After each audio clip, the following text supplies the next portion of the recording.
شاہ صاحب نے کہا دیکھو کہ انسانیت کا اگر ہم مطالعہ کریں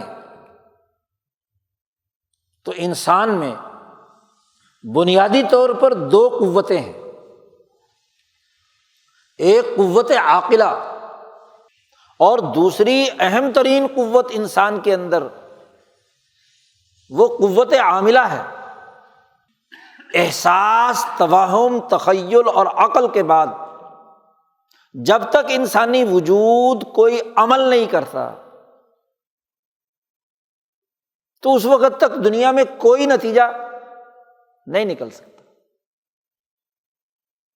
ایک میڈیکل سائنس کے طالب علم نے علم حاصل کیا، اپنے احساسات کے ساتھ بھی، اپنے توہمات کے ساتھ بھی، اپنے تخیل سے بھی اور اپنی عقل سے بھی، تو کیا مریض ٹھیک ہو جائیں گے؟ کہ جو اس علم آنے کے بعد اس تخیل، تعقل، توہم اور احساس کے بعد اپنی قوت عاملہ کو بروئے کار لائے، عمل کرے۔ چیزوں کے مشاہدے اور ادراک کا ایک بڑا گہرا تعلق عمل اور تجربے سے ہے کہ آپ میں کتنی قوت ہے کہ آپ نے جو رائے قائم کی ہے کسی کاروبار کرنے کی، کسی بزنس کی، کسی زراعت کی، کسی صنعت کی، کسی سیاست کی، کسی معیشت کی، تو آپ میں کام کرنے کی طاقت کتنی ہے۔ تو خالی قوت عاقلہ سے تو کام نہیں چلتا، جب تک زمینی حقیقت سامنے نہ ہو تو نتیجہ تو نہیں نکلتا۔ اس سے جو رائے وجود میں آئے گی وہ ادھوری اور ناقص ہوگی۔ اور قوت عاملہ اور عاقلہ جڑتی ہیں انسان کے نفس ناطقہ میں۔ یہ شاہ صاحب کے ہاں ایک اصطلاح ہے جس کو قرآن حکیم نے نفس کہا ہے، روح کہا ہے جی، وَنَفْسٍ وَمَا سَوَّاهَا، نفس کو بنیاد بنایا ہے انسان کی،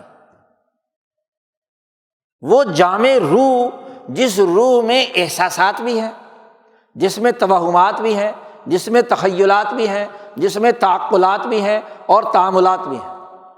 شریعت مقدسہ نفس کو بنیاد بناتی ہے۔ انبیاء علیہم السلام اس نشأت علمیہ کو زیر بحث لاتے ہیں کہ جو نفس کمائے گا اس کے مطابق اس کی جزا اور سزا ہوگی۔ وہ نفس وہ نقطہ نورانی ہے جو روح ملکوتی آ کر جس نے پورے وجود کو اپنی گرفت میں لیا ہوا ہے، جب اس کا ادراک انسان پر ہو گیا اور اس کو عقلی خواہشات، وہمی تصورات، اسی طریقے سے تخیلات اور احساسات سے اوپر اٹھ کر ذات باری تعالیٰ سے جوڑ کر گواہی دے دی اشہد ان لا الہ الا اللہ و اشہد ان محمد رسول اللہ، تو نور اس پر آ گیا۔ وہ نور قرآن بھی ہے، وہ نور خود نبی بھی ہے، نور وہ جو ان کے سینوں سے آگے منتقل ہوا، انوارات الہیہ، وہ تم پر نازل کیا۔ اس لیے قرآن حکیم نے اس برہان اور نور مبین کے مقابلے میں اس آدمی کا تذکرہ کیا، افرأیت من اتخذ الہہ ہواہ، کیا تو نے اس کو نہیں دیکھا جس نے اپنی خواہش کو خدا بنا لیا؟ خواہش کیا ہے؟ صرف احساس کی بنیاد پر ادراک، چھونے کی خواہش، دیکھنے کی خواہش، سننے کی خواہش، یا زیادہ سے زیادہ اس سے بڑھ کر جزیات کے اندر منہمک ہو گئے تو توہمات کی بنیاد پر آرا ہے نا۔ اس لیے شاہ ولی اللہ صاحب اپنی کتابوں میں اکثر ذکر کرتے ہیں کہ وہم ظلمانی، اس لیے کہتے ہیں کہ جہاں نفس کے تقاضوں کے تناظر کے بغیر نفس ناطقہ کے تقاضوں کو سامنے نہیں رکھا جا رہا تو وہم ظلمانی ہے، یا کسی کے خیالات میں کوئی چیز ہے۔ نفسیاتی مریض جتنے بھی ہوتے ہیں یا وہم کے مریض ہوتے ہیں یا خیال کے مریض ہوتے ہیں، یا کچھ عقلی باتیں ہوتی ہیں، عقل کے سہرے کبرے جوڑ کر ملائے ہیں، تو بھائی عقلی اور منطقی مقدمات کا بھی تو جائزہ لینا ضروری ہے نا۔ برہان وہ ہوتا ہے جس کے دونوں مقدمے صحیح ہوں، قوت عاملہ اور قوت عاقلہ کی بنیاد پر، وہ برہان۔ اور جس کا ایک مقدمہ وہمی ہے یا تخیلی ہے یا محض عقلی ہے، جس کا عملی زندگی سے کوئی تعلق نہیں، تو نتیجہ غلط ہوگا۔ نتیجے کے لیے تو ضروری ہے